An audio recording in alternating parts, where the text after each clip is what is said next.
Hi, everyone. Thank you for tuning in to the Postmodern Realities podcast, brought to you by the Christian Research Institute and the Christian Research Journal.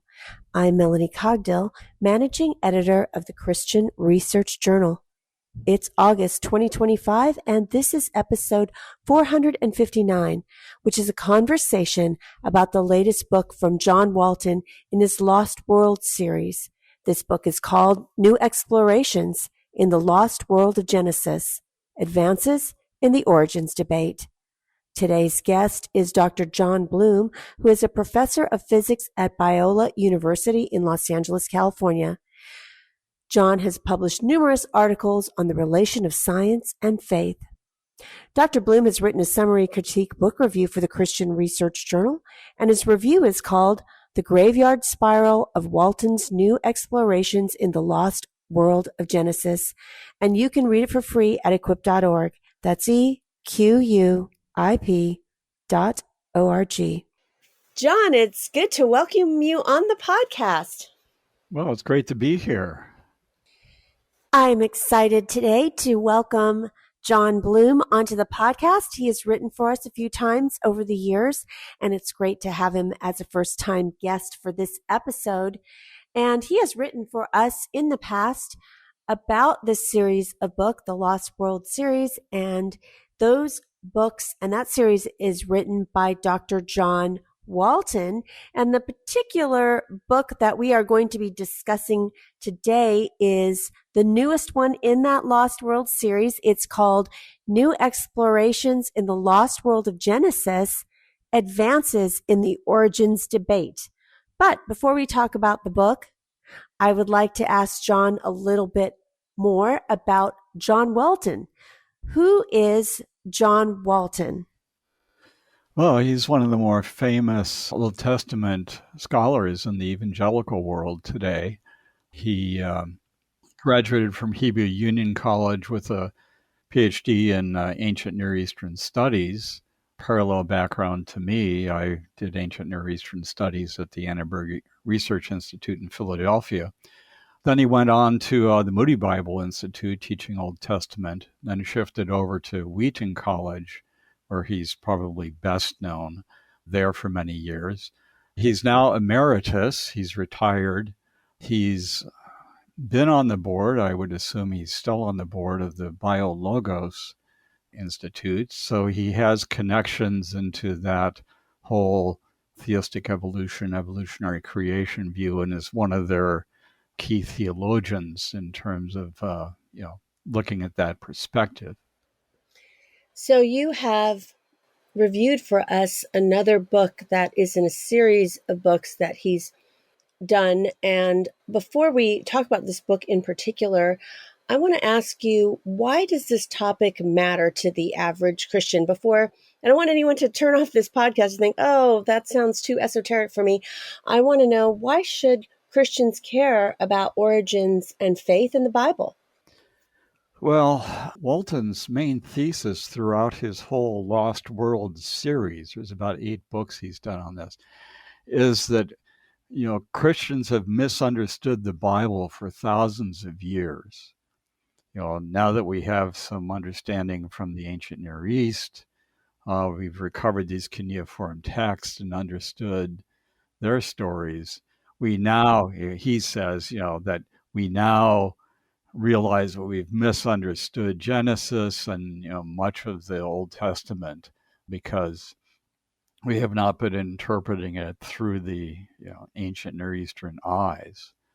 So in this situation where he focuses in this New Explorations book, the latest one he's done, is looking at the overall creation, fall, redemption, consummation aspect of Christian theology, right? God created an initially good creation, placed Adam and Eve in the garden, but then they rebelled. There was the fall, and then the whole rest of the Bible is focused on God's redemptive plan to bring us back into relationship with him, with the final looking forward to a restoration, if you will, a new heavens and a new earth where we'll be together with God forever.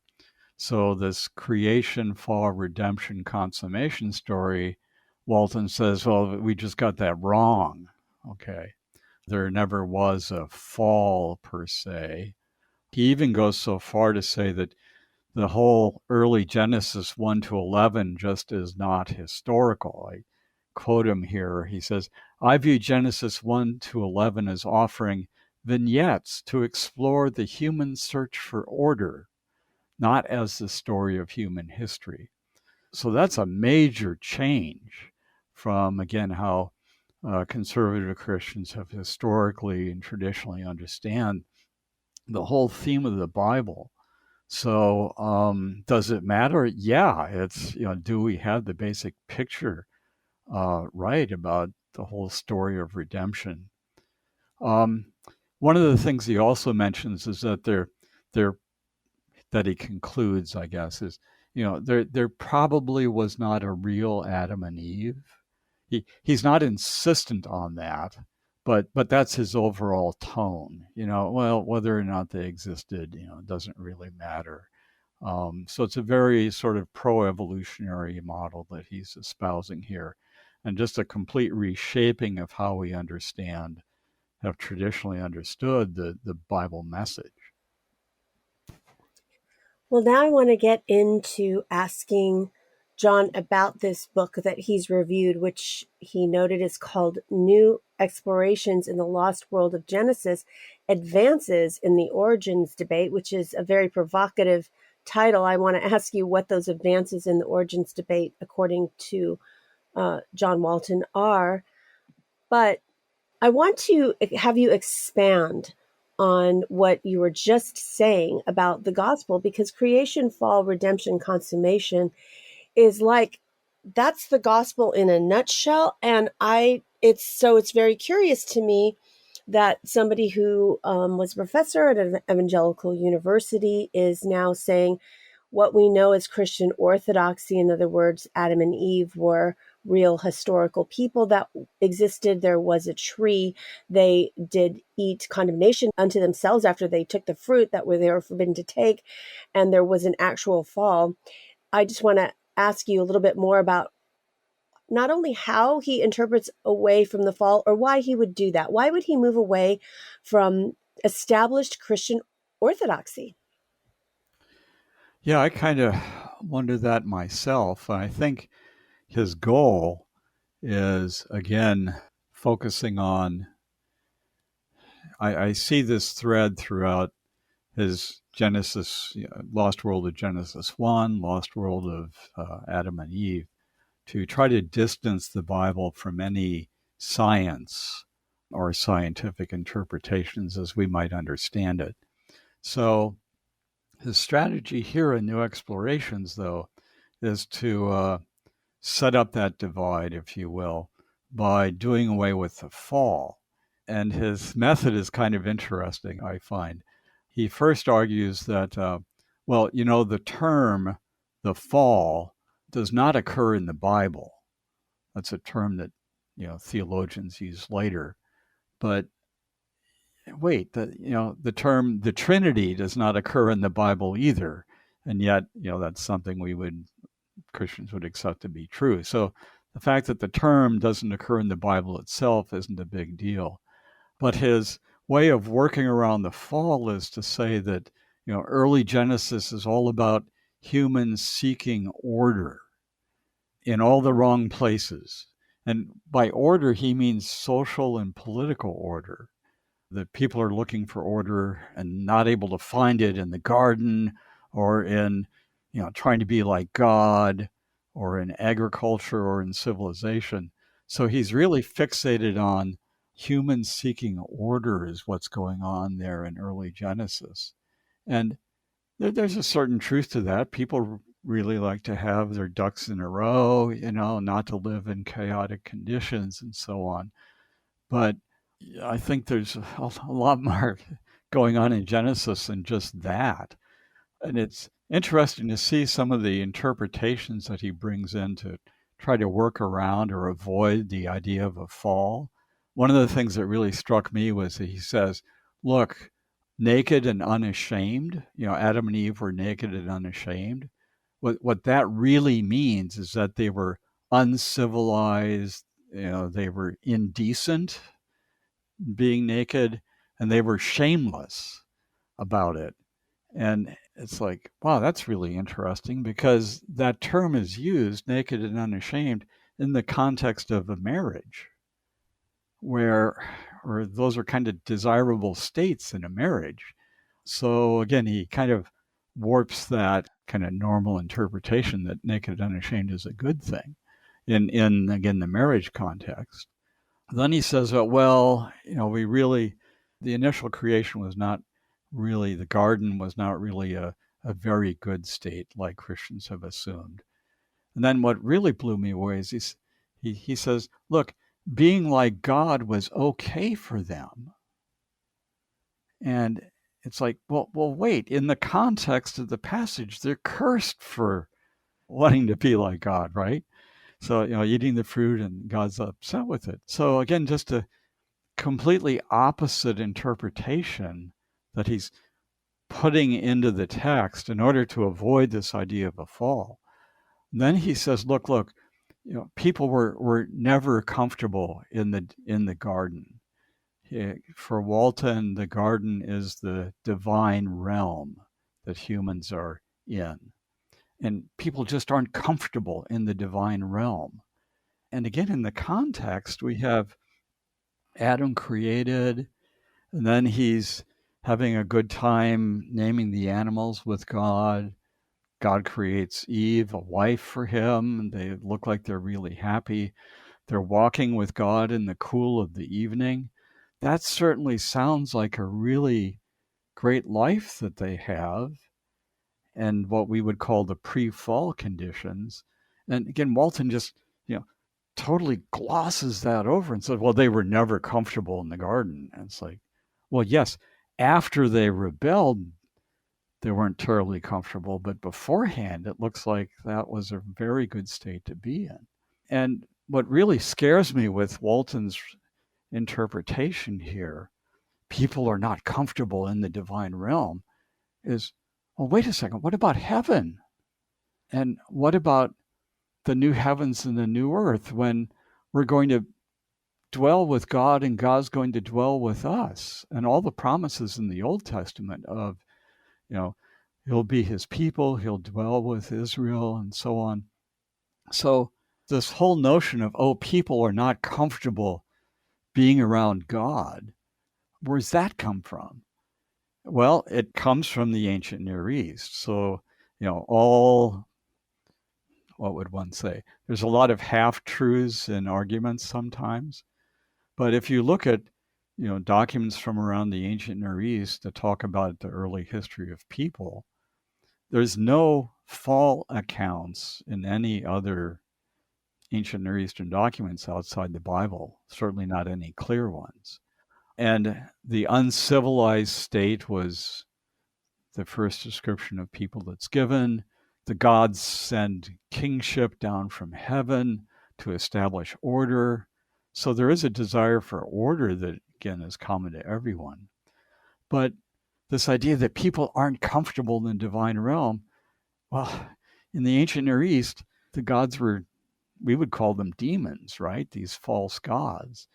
And so you're not comfortable around divine beings like that. And if you're sinful, then if you're around any good God, you're not comfortable either. So yes, there's some elements of truth that Walton can bring up and say, but to apply them here in Genesis 2 and 3 before the fall and say, well, they were never comfortable in the garden, when the text is clearly implying that they were, seems to be, again, just this creative reinterpretation of the text. It reminds me actually of when I was in seminary. We did some exegesis classes, Bible interpretation classes, and we'd look at a text, and I know I came up with some creative interpretations, and I'd bring it up in class, and the professor would go, that's really interesting. But that was identified as a heresy back in the 12th century, or somebody thought of that, again, a millennia ago or something like that.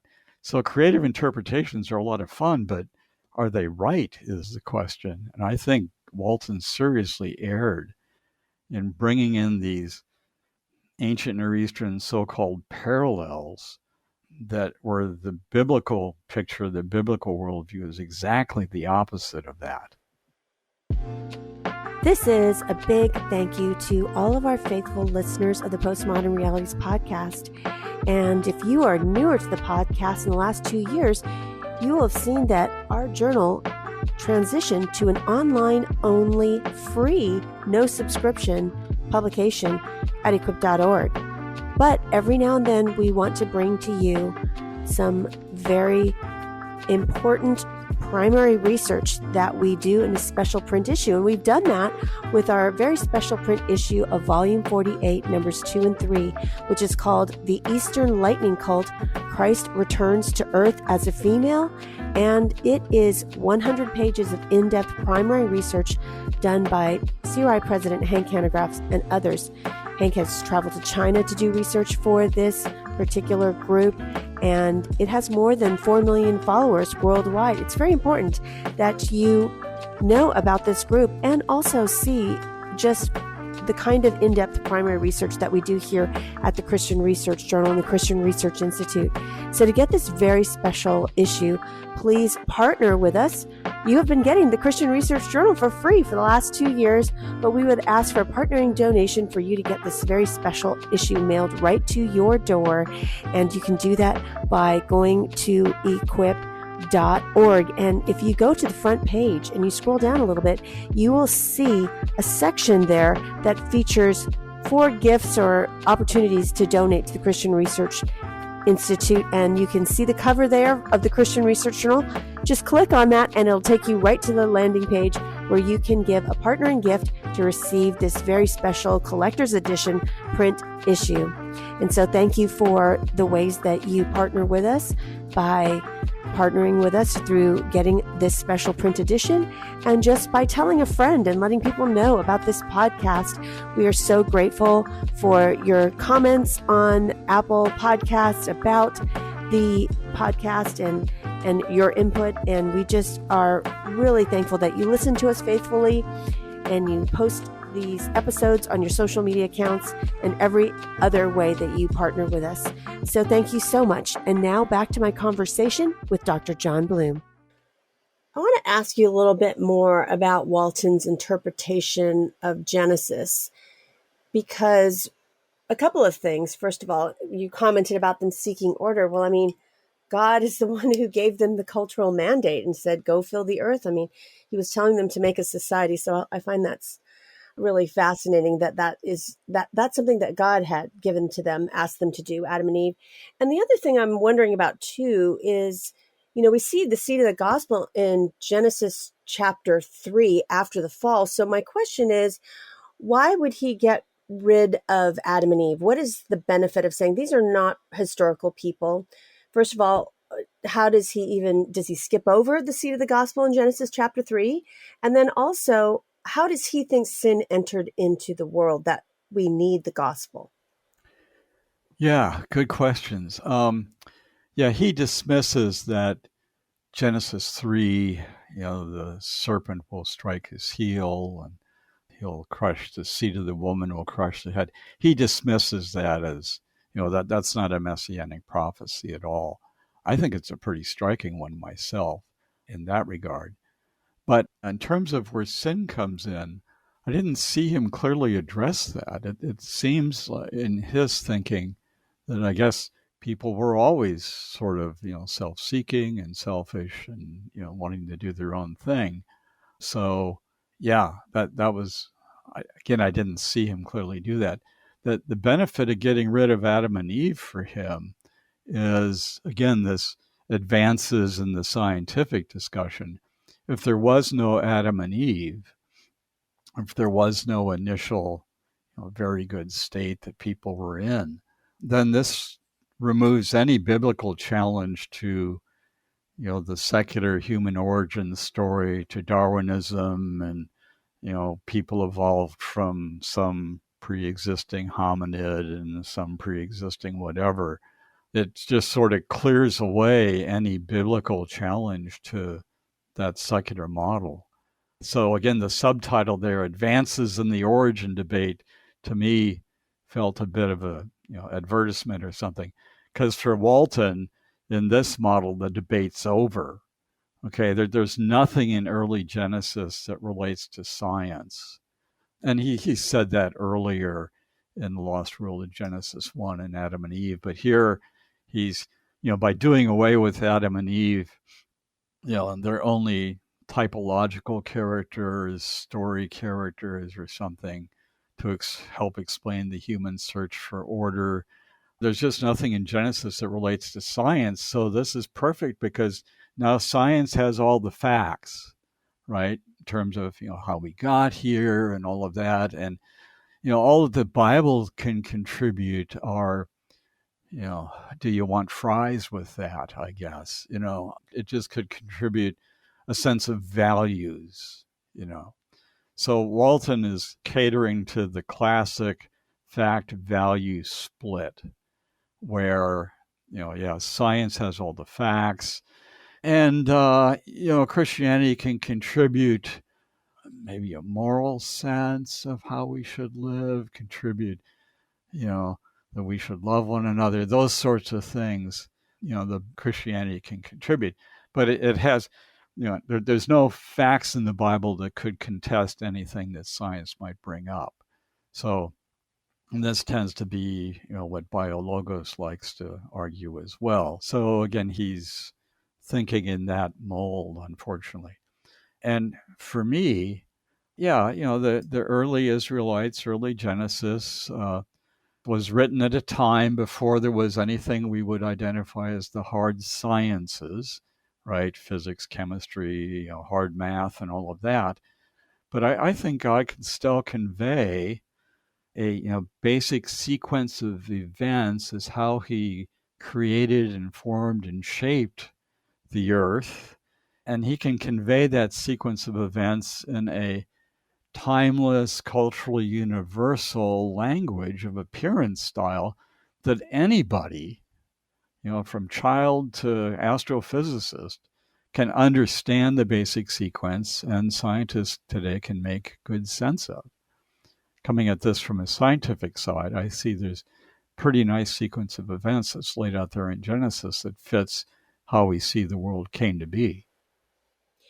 Now, if Walton gets rid of Adam and Eve, how does he explain Jesus himself referring to Adam and Eve as actual people, and also the Apostle Paul referring to Adam as well, and that Jesus is a better Adam in 1 Corinthians 15?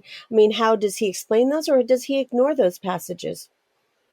Well, he doesn't exactly ignore them, but he basically says that, well, Paul's arguing in the context of the traditions that the people of his day accepted. So he brings up Adam like we might bring up King Arthur or something like that. So he views the Adam and Eve as sort of literary figures or typological figures that Paul appeals to. I don't remember him explicitly mentioning Jesus per se. He probably did, but he mainly focuses, the passage that stuck out to me anyhow was one where he says, well, Paul just was, whether Paul thought Adam was historical or not doesn't matter. And I'm like, well, man, what happened to inspiration? If what Paul thought doesn't matter. And beyond Paul, there's all the nuances about a return to the garden that show up in the book of Revelation as well. So you not only have Jesus directly referencing Adam and Eve, Paul directly referencing Adam and Eve as well in other passages, but just this whole picture from the Apostle John in the book of Revelation of kind of the new heavens and new earth is, in a sense, is a return to the garden, to garden themes. So, and this is what blew me away is like, if people are not comfortable in the divine realm, if that's his thesis, okay, if being in the divine realm is not a desirable state of human existence, that's a quote from the book, okay, being in the divine realm is not a desirable state of human existence, then whatever happened to heaven? I mean, I don't think he thought through the impact of this, of the views he's espousing here on where we go after we die, and what our future is going to be. We're going to dwell with God. God's promised to dwell with us. And, well, just this, we're not comfortable. So there's a lot of incoherent implications in the approach Walton's taking here that to me just, seem to be wrong. I'm sorry, And what I'm reminded of here is from my physics background, there's some famous stories about the physicist Wolfgang Pauli, who's very famous in quantum mechanics in the theoretical world. And Pauli was asked to read a paper. A colleague asked him to read a paper and tell him what he thought about it. So Pauli reads the paper, and Pauli comes back to him and says, "This guy's not even wrong." Okay. And that's sort of stuck around as an idiom in the physics world. But this is what I kind of felt Walton was doing here. He argues for something that doesn't make sense in the overall picture of Christian theology, let alone, there's no fall or something like that. But there's just the whole Christian message of, look, Christ came to redeem us so that we could dwell with God. And if he's starting out with, it's just not a desirable place for people to be from the beginning by getting rid of a fall and so on, there's just a lot of incoherence here in his view. And also just not the book of Genesis, but, I mentioned Jesus mentioning Adam, and you said, well, he's saying that it's like King Arthur when Paul mentions him. But in the Gospel of Luke, when he talks about the genealogy of Jesus and he traces back real people, he goes all the way back to the son of Adam, the son of Seth, the son of Adam, the son of God. So I just kind of feel like I don't think Luke would have put in Adam there as he talks about actual real people in biblical history that existed. And of course, I'm assuming that Walton believes Jesus was a real person. I hope so, yeah. That, we wouldn't have I think people could say that we don't necessarily have an evangelical view of the gospel because Jesus was a real person. But I mean, that's, we know that Jesus existed, and to go all the way back to say, well, okay, these were all the way, people up to maybe Seth, but then Luke was wrong. That just seems very contrary to Christian orthodoxy since the very beginning, since the New Testament, even before that, since the Old Testament. So what's the broader impact of Walton's approach? Because I don't want people to start doubting based on what Walton is saying that, well, maybe there wasn't Adam and Eve. And so what is the impact of this view that he has? Well, I think the disturbing thing to me is, and I should probably comment, Walton doesn't shake his fist and say, we now know that there was no Adam and Eve, historical Adam and Eve. He's more circumspect and says, well, whether they existed or not doesn't matter. And their only use in the Bible is in a typological way or as a literary way, as illustrative of the first people or something like that. So he's not as radical as to totally dismiss a historical Adam and Eve, but again, he would say they don't matter. Again, to me, the broader impact of Walton's approach is to really sort of question, what aspect of the Bible should we consider inspired? Or as he would say it, what aspects of the Bible should we consider authoritative? He's really undermined a lot of aspects of Scripture here that could be problematic. If whatever the Apostle Paul thought about Adam doesn't matter, then if Paul's writings is just a product of his own traditions, that's a pretty serious undermining of Paul's authority and so on. So, I think the broader implications of his approach are to really undermine much more of Scripture than maybe I'd like to think maybe even Walton himself would want to accept. One of the things that we do at the Christian Research Journal when we provide a critique of a book, we never say that a book is 100% all good and it's 100% all bad. I mean, we think that there's something that someone has to offer. Is there any good points that Walton has at all in this whole series or in this book in particular? Well, yeah, I think there's a couple of things that I found helpful.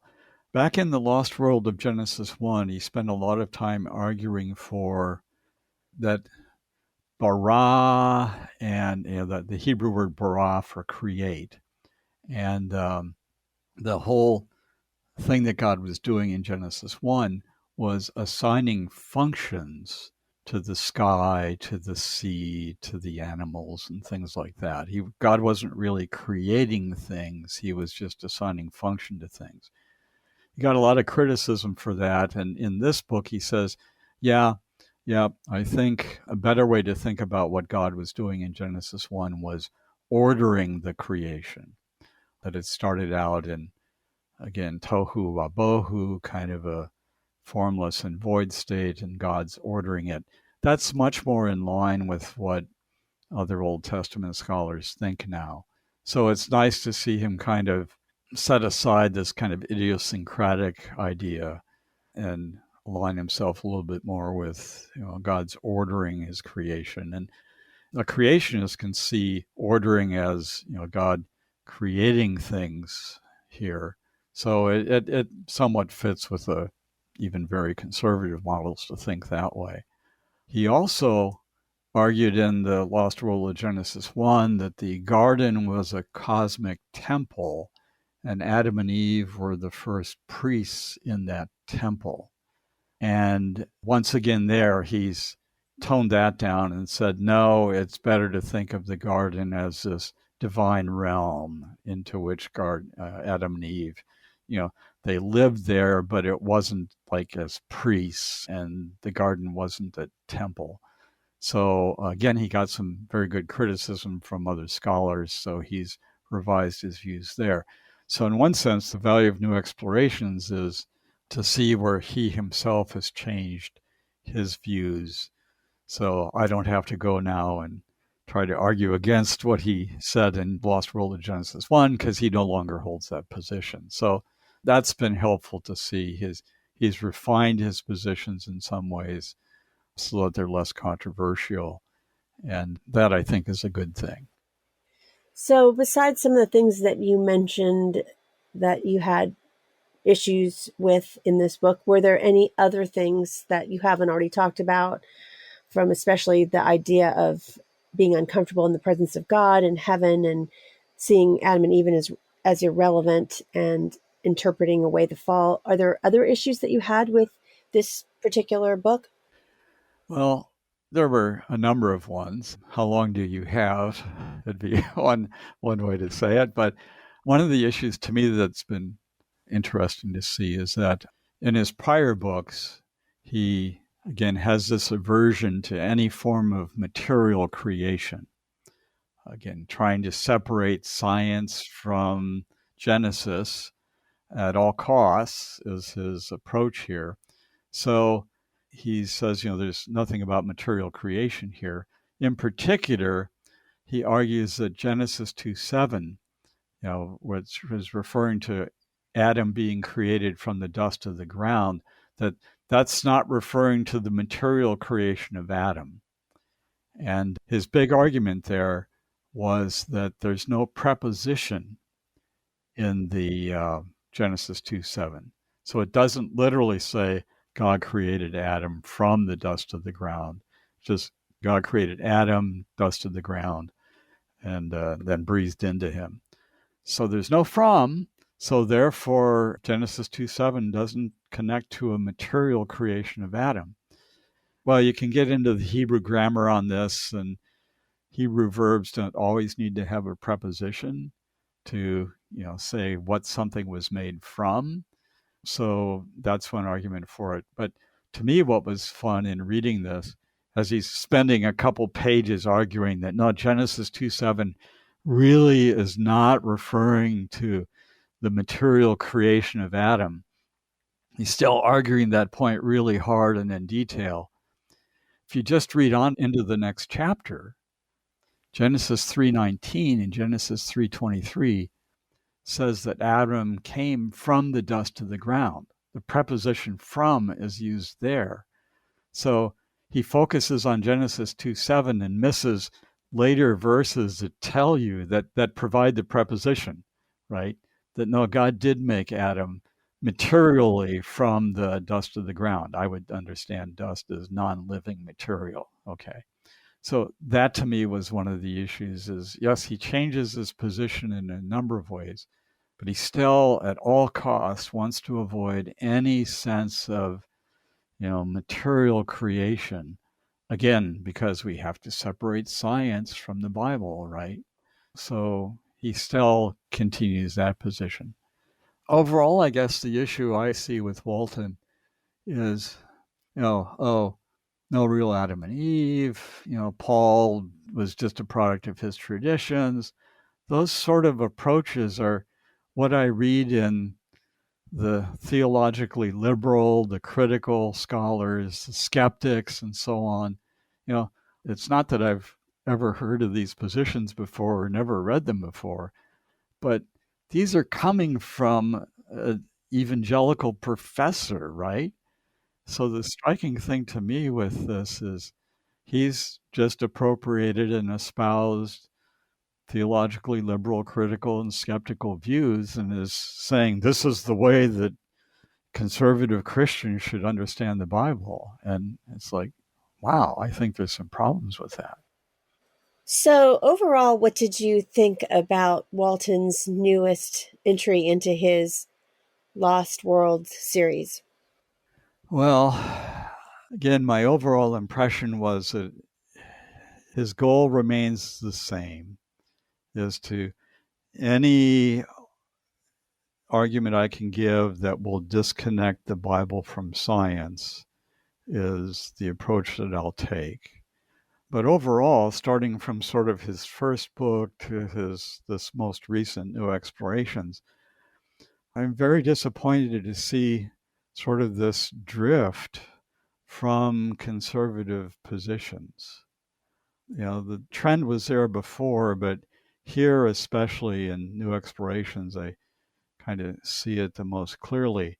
And to me, what it reminds me of is, and this is kind of sad, I guess, in the aviation world, pilots flying planes, there's what's referred to as a graveyard spiral.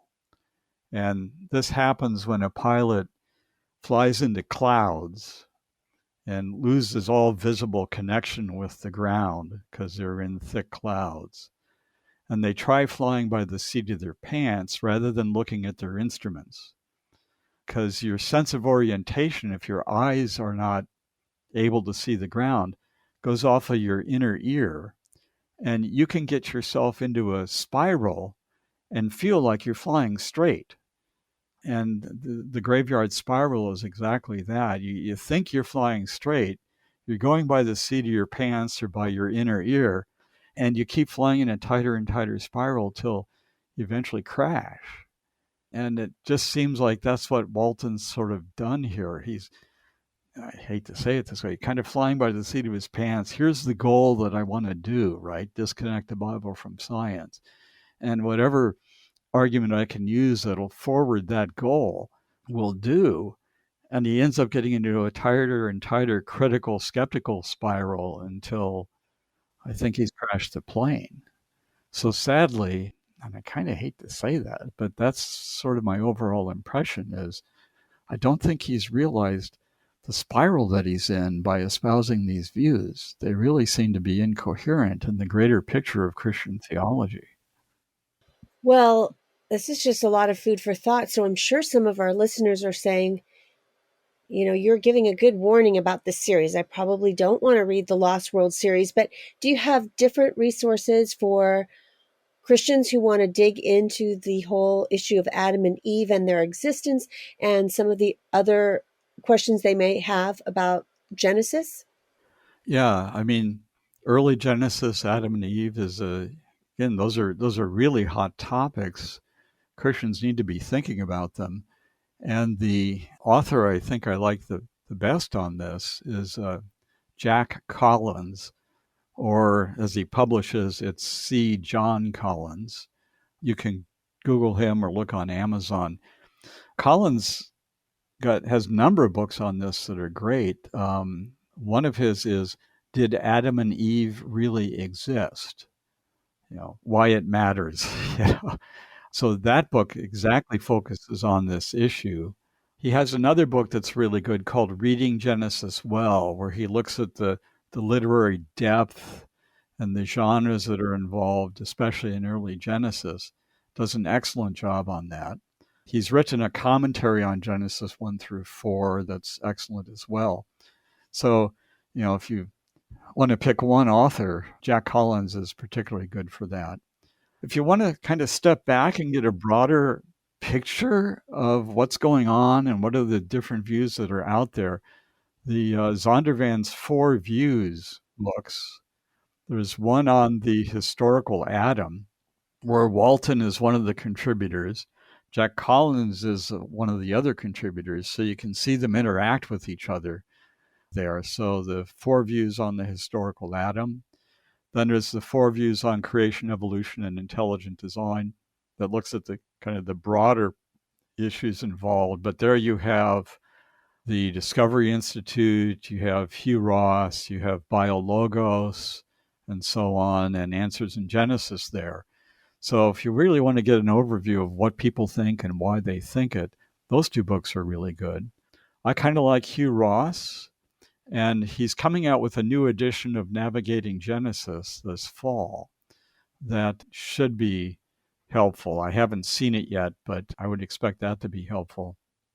William Lane Craig has written on the quest for the historical Adam, and he has an excellent chapter, I believe it's chapter 7, where he argues vehemently and very well for the necessity for a historical Adam, the theological issues involved if Adam was not historical.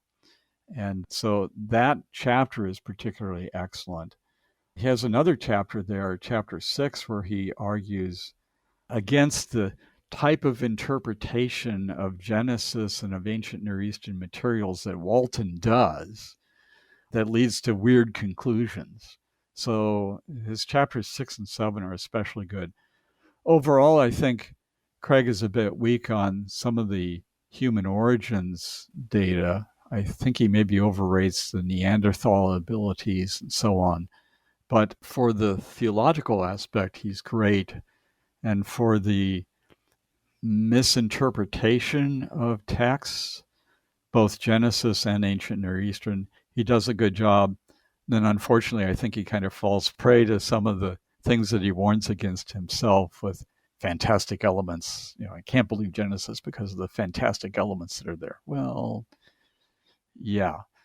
So, but those again are some good resources, I think, for people that want to explore this more. Collins, the Four Views series, Navigating Genesis, and then sections of the quest for the historical Adam.